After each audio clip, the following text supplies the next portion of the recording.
Ketemu lagi di sini Diko. Di video kali ini saya mau kasih rekomendasi handphone Android untuk teman-teman yang punya budget dari 1 jutaan sampai 5 juta rupiah. Dan sudah pasti yang akan saya rekomendasikan adalah handphone baru dan bergaransi resmi. Jadi kita cari aman dulu ya di sini ya. Kita bahasnya handphone baru dan handphone resmi. Dan sudah pasti itu adalah murni dari pendapat saya pribadi. Tidak diganggu oleh endorse atau apapun itu. Langsung saja kita mulai dari rank harga 1,5 juta sampai 2 juta rupiah. Di sini saya tekankan minimal dapatnya RAM 4GB, internal 64GB. Dan untuk rank harga segini ada Infinix Hot 11s NFC, harga barunya di kisaran 1,9 jutaan. Ada Advan GX, harga barunya di kisaran 1,8 juta. Ada Realme C21Y, harganya di kisaran 1,7 sampai 1,8 juta. Ada Samsung A03s, harganya juga di kisaran 1,7 sampai 1,8 juta. Dan ada Infinix lagi, Infinix Hot 11, dan harga barunya di kisaran 1,7 juta. Di sini untuk opsi pilihan terbaik yang saya rekomendasikan adalah Infinix Hot 11s NFC. Karena ini adalah paket komplit. Meskipun dia cuma RAM-nya 4, internal 64GB, tetapi dia memiliki spek yang cukup bagus menggunakan MediaTek Helio G988, layar juga sudah Full HD+. Di sini yang paling keren adalah dia punya NFC, guys. Tidak ada handphone di rank harga segitu punya NFC. Bahkan handphone 2 jutaan juga kadang ada yang tidak punya NFC. Makanya di sini pilihan terbaik adalah Infinix Hot 11s NFC.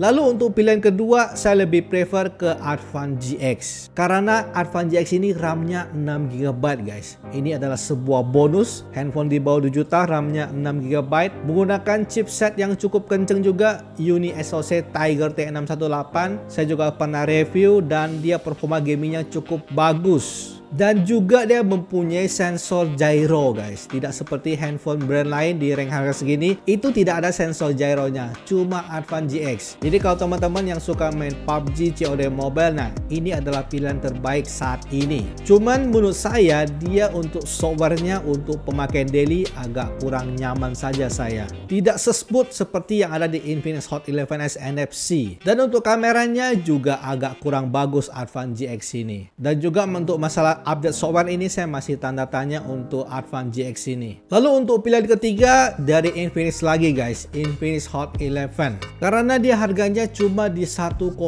juta rupiah dan dia mendapatkan RAM 4, internal 64GB. Ini adalah pilihan terbaik untuk paling murah di rank harga 1,5 juta sampai 2 juta rupiah. Dia menggunakan chipset G70 yang sudah cukup oke banget, yang sudah pasti lebih oke dibandingkan dengan Samsung A03s maupun Realme C21Y. Makanya untuk pilihan ketiga saya pilih Infinix Hot 11. Layarnya juga sudah Full HD+, baterai juga badak, dan juga by the way OS dari Infinix itu juga oke banget loh. Nggak jelek-jelek banget, cukup smooth dia. Lalu kita beranjak ke rank harga 2 juta sampai 2,5 juta rupiah. Di sini saya lebih menekankan minimal dapatnya RAM 6GB. Dan di sini ada Infinix Hot 10s. Lalu ada Redmi 10, lalu ada Redmi Note 9. Meskipun ini tipe lama, ini tipe yang masih sangat oke banget. Lalu Infinix Note 11. Di sini untuk pilihan terbaik saya pilihnya Infinix Note 11 karena dia sudah RAM 6, internal 128GB. Harga barunya bisa teman-teman beli di angka 2,4 juta lebih dikit. Tidak sampai 2,5 juta rupiah. Makanya ini adalah pilihan terbaik saat ini kalau teman-teman yang punya budgetnya di kisaran 2,5 juta kurang. Karena dia sudah menggunakan layar AMOLED, sudah Full HD+, prosesor juga cukup kencang, menggunakan MediaTek Helio G88, baterai juga badak, kamera juga oke banget, ada NFC-nya juga. Makanya ini adalah pilihan terbaik saat ini untuk teman-teman yang punya budgetnya 2,5 juta kurang. Tetapi kalau teman-teman yang punya budgetnya 2 juta sedikit, ya pasti Infinix lagi, yaitu Infinix Hot 10s dengan varian RAM 6 128GB juga. Itu bisa teman-teman dapatkan di angka 2 juta lebih dikit, ya kisaran 2,1 juta rupiah. Kenapa pilihan kedua itu? Ya karena harganya paling murah, guys, 2,1 juta rupiah. Tetapi kalau teman-teman budgetnya di tengah-tengah, kisaran 2,3 sampai 2,4, ya pilihannya saya pilih Redmi Note 9. Kenapa tidak Redmi 10? Karena Redmi Note 9 dengan Redmi 10 itu performanya kurang lebih sama. Cuman di sini kelebihan dari Redmi Note 9, dia mempunyai sensor gyro. Jadi kalau teman-teman yang suka ngegame, nah, cuman untuk harganya saat ini dia di kisaran 2,4 juta dikit ya. Bersaing banget dengan Infinix Note 11. Nah, pasti teman-teman galau kan?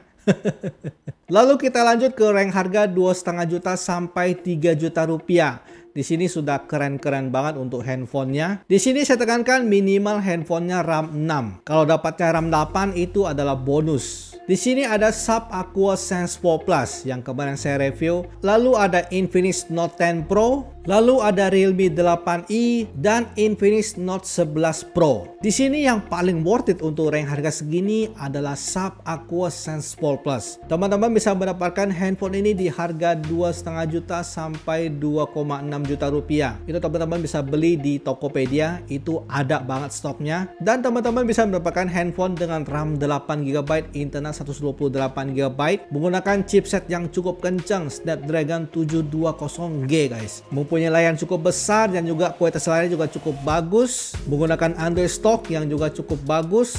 Ada IP ratingnya juga, baterainya juga cukup awet. Ini adalah pilihan terbaik saat ini. Cuman sangat disayangkan dia tidak ada NFC-nya. Lalu untuk ngecasnya yang cukup lama. Tetapi ini adalah yang paling worth it guys, karena harganya cuma di kisaran 2,5 sampai 2,6 juta rupiah. Lalu untuk pilihan kedua itu adalah Realme 8i dan Infinix Note 11 Pro. Kedua handphone ini sangat bersaing banget guys. Cuman perbedaannya untuk spek memang lebih bagus Infinix Note 11 Pro karena dia RAM-nya 8GB, internal 128GB. Harganya juga lebih mahal sedikit di kisaran 2,9 juta. Layar juga lebih besar mencapai 7 inch. Perbedaannya dengan Realme 8 itu sangat tipis, cuma perbedaan itu cuma di layarnya saja dan kameranya. Infinix itu secara spek lebih bagus. Cuman ya karena Realme UI ya, itu Realme UI itu memang terkenal sudah sangat cukup bagus banget karena dia satu brand dengan Oppo. Jadi untuk pilihan kedua ketiga ini ya teman-teman pilih saja gitu. Karena menurut saya itu keduanya sangat bersaing banget. Infinix Note 10 Pro dengan Realme 8i. Lalu untuk rank harga 3 juta sampai 4 juta rupiah, ini saya tekankan minimal dapatnya RAM 8GB. Dan di sini ada Redmi Note 10 5G.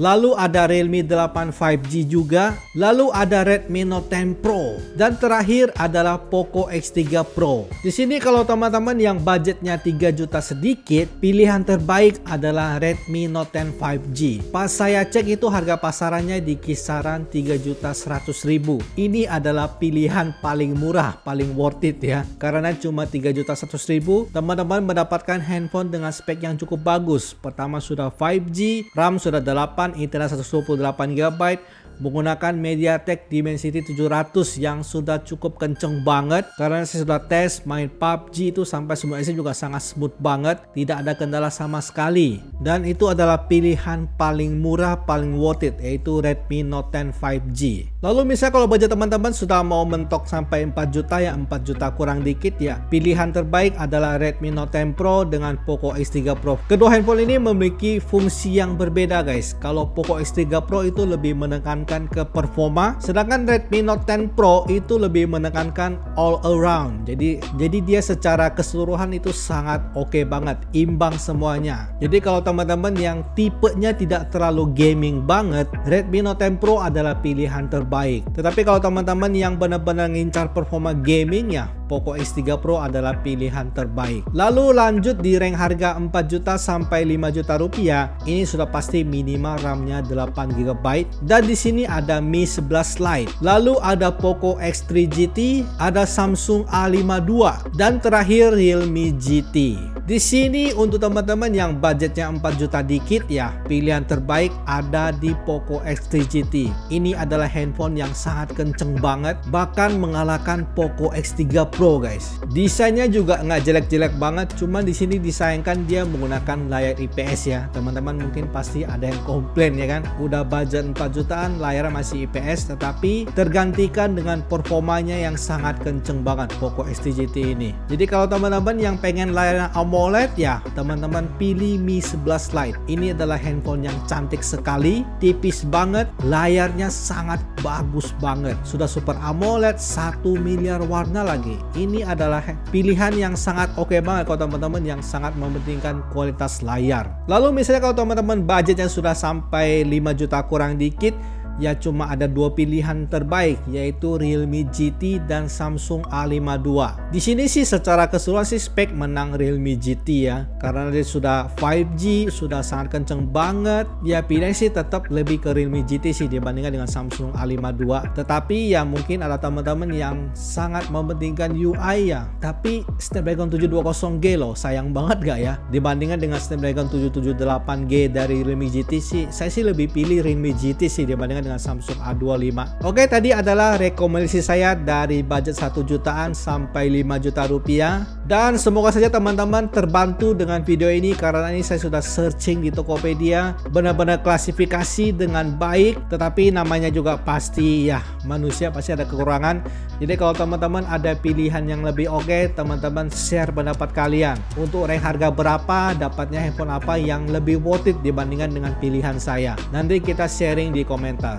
Dan kalau misalnya video ini ramai, saya akan lanjut lagi bikin yang dari 5 juta sampai 10 juta rupiah. Segini saja untuk video rekomendasi dari budget 1 jutaan sampai 5 juta. Terima kasih untuk teman-teman yang sudah nonton video ini. Like kalau teman-teman suka video ini, share jika video ini bermanfaat. Kita akan ketemu lagi di video selanjutnya. Salam handphone baru dan resmi.